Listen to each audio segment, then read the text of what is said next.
এই একটুখানি আগে 30-40 জনের একটা টিম, যার নেতৃত্বে ছিল বাহারুল ইসলাম এবং সাবরুল ইসলাম রিন্টু, এরা দুই ভাই আমার বাড়ির সামনে এসে গালাগালি খেস্তাখিস্তি করে আমাকে খুন করবে, মার্ডার করবে বলে একদল দুষ্কৃতি নিয়ে মানে বিশ্রী ভাষায় গাড়ি আওয়াজ করে গ্রামের লোকজন সব ছুটে পালাচ্ছে। এরা আমাকে খুন করার চক্রান্ত করছে।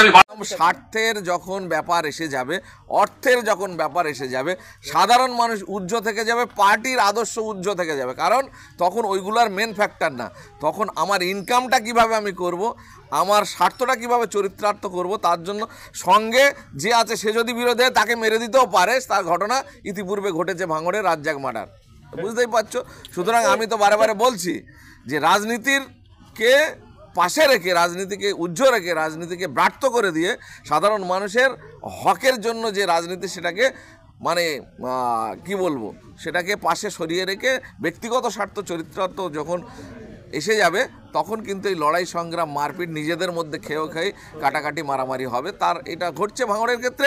ভাঙড়ে একটা লুটের সাম্রাজ্য তৃণমূল এর নেতারা বানাতে চাইছে বা বানিয়েছে এতদিন ধরে, সেটা কে এখন ভোগ করবে? এখানে নিউ টাউন, ইউপ্রো, ইনফোসিস, বিচার, কোটি কোটি টাকার ইনকাম, জমি দালালি, তোলাবাজি, এসব নিয়েই ওদের মারপিট। এ নিয়ে আমি আর কি বলবো, রাজনীতি তার মধ্যে কিছু আমি দেখতে পাচ্ছি না।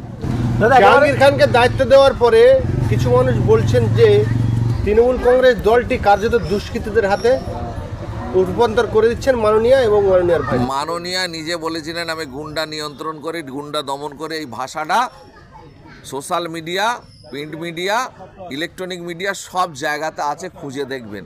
তাহলে মুখ্যমন্ত্রী জানে না যে কারা কী করছে, কারা কী করছে? নিজে বলছেন যে তুই বোম বাঁধিস, তার হাতে আবার দায়িত্ব বাড়িয়ে বড় করে দিয়ে দিচ্ছে। তাহলে উনি সব কিছু জেনে শুনেই তো করছেন, কারা গুন্ডামি করে, কারা লুট করে, কারা সাধারণ মানুষের উপর অত্যাচার করে। টোটাল রিপোর্টটা তো ওনার হাতে আছে। এবং আমাদের গত 21-এর নির্বাচনের পর হাইকোর্টের তত্ত্বাবধানে হিউম্যান রাইটসের যে রিপোর্ট, সেই রিপোর্ট ওনার কাছে আছে। তারপরেও তাদেরকে বড় বড় দায়িত্ব দিয়ে দিচ্ছে। তাহলে সরাসরি মুখ্যমন্ত্রী জানে না এরকম ঘটনা তো নেই। সুতরাং উনি চাইছেন এইভাবে লুটের সাম্রাজ্য তৈরি করে দীর্ঘদিন টিকে থাকতে। সুতরাং ওনার আর কি বলবো, এতে কি আছে? আপনি ইন্ডিয়ান সেকুলার ফ্রন্টের দক্ষিণ 24 পরগনার জেলা সভাপতি, আর আমরা কর্মসূত্রে দেখতে পাচ্ছি যে সারা পশ্চিমবঙ্গ এই ইন্ডিয়ান সেকুলার ফ্রন্টের আধিপত্য বিস্তার হচ্ছে। সেই জায়গায় সামনে বিধানসভা, বহু আগে থেকে আপনারা জোটের জন্য বার্তা পাঠিয়েছেন বিমান বসুতে। কি লক্ষ্যমাত্রা রয়েছে আপনাদের? আমাদের লক্ষ্যমাত্রা, যেখানে আমাদের জনসমর্থন বেশি, আমরা 3টে ভোট এই মুহূর্তে লড়েছি। একটা হচ্ছে বিধানসভা, একটা লোকসভা, একটা পঞ্চায়েত। আমরা প্রথমে যখন জোট করেছিলাম বামপন্থীদের সঙ্গে, তখন আমাদের হাতে ভোটের অঙ্কটা আমাদের হাতে ছিল না। কারণ আমরা নতুন দল, আমরা কোথায় কীরকম মানুষের সমর্থন পাবো সেইটা আমাদের কাছে খাতা কলমে ছিল না। এখন আমাদের কাছে খাতা কলমে অঙ্ক আছে, মানুষের সমর্থন আমরা কোথায় কিভাবে পেয়েছি, সেখানে আমাদের সমর্থন যেখানে বেশি আছে, আমরা এই জোটের মধ্যে দাবি করব সেই জায়গাগুলো আমাদের কাছে দেওয়ার জন্য। এখানে যে জাহাঙ্গীর খান দায়িত্ব পাওয়ার পর তাহলে কি কাইজার আহমেদ এবং আরাবুল ইসলাম, তারা কি ওনাদের হাত ধরে কি ভাঙড়ে আবার কি রাজনীতিতে আসবে?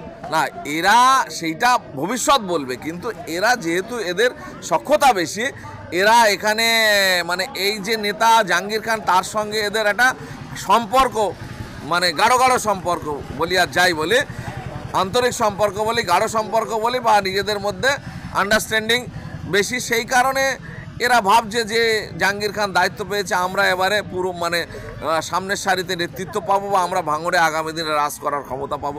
সেই হিসেবে ক্ষমতার লোভে এসব করছে।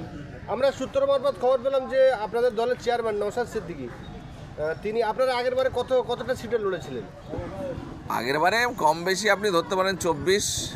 তো তিনি বলছেন যে আমরা কিছু নতুন সিটের দাবি করব এবং পুরনো কিছু সিট ছেড়ে দেবো। তার মধ্যে কি ক্যানিং পূর্ব বিধানসভা আপনারা ছেড়ে দেবেন কি? না না, ক্যানিং পূর্ব বিধানসভা ছাড়ার কোনো প্রশ্ন নেই। কারণ আমরা বলছি ভোট, আমরা যেখানে মানুষের সমর্থন আমাদের বেশি আছে সেই জায়গাগুলো দাবি করব। উনি যেটা বলছেন ক্যানিং পূর্ব, আমরা তো আগে লড়েছি এবং আমরা সেকেন্ড পজিশনে আছি, তাহলে সেখানে ছাড়া আমার সাথে পেরে উঠতে পারছে? এই তো আগের দিনে নাকি ক্যানিং এ নাকি ঢুকতে দেবে না।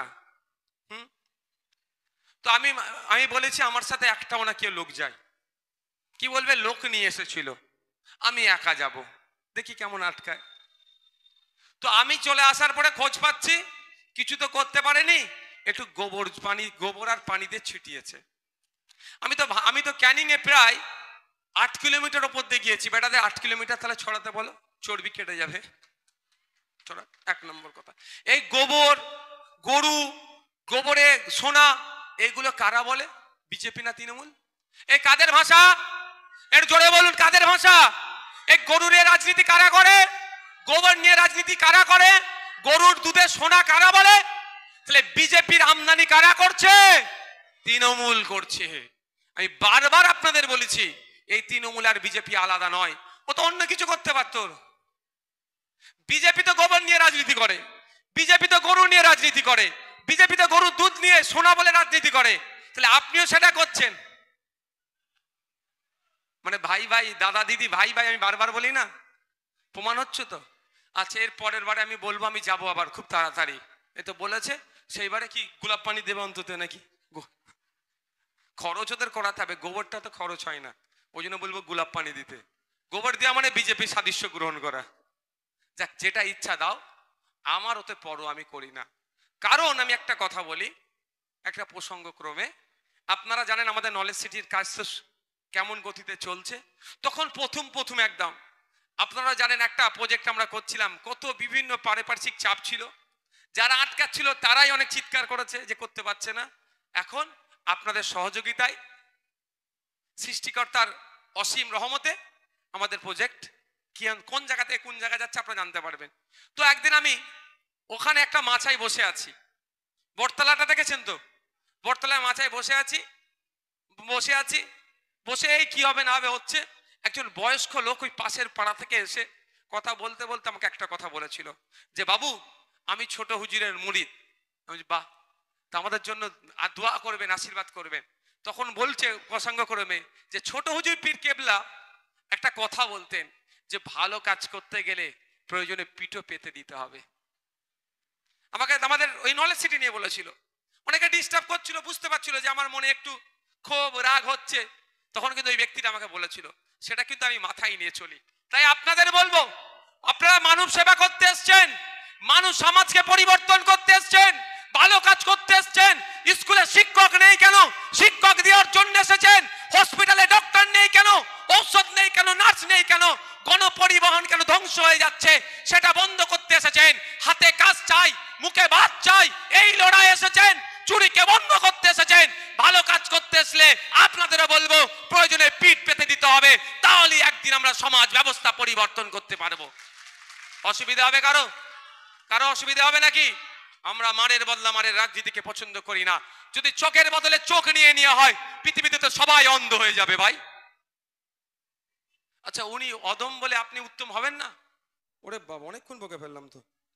আর 2-3 মিনিট বক্তব্য দেবো, অসুবিধা আছে কারো? কারা বক্তব্য শুনতে চান একটা হাত তুলুন তো, হাতটা তুলে রাখুন। ইনক্লাব চালতাবেড়িয়া অঞ্চল কমিটি, ভাঙড় বিধানসভা কমিটি, ভাঙড়ের জনগণ, আমাদের শহীদ মহিউদ্দিন মোল্লা, শহীদ হাসান মোল্লা, রেজাউল গাজী, ভাঙড়ের জনগণ, আপনারা শুনতে চান তো বক্তব্য? আমি তাহলে দুটো আর অল্প কিছুক্ষণ কথা বলবো। কথাটা হচ্ছে এটা,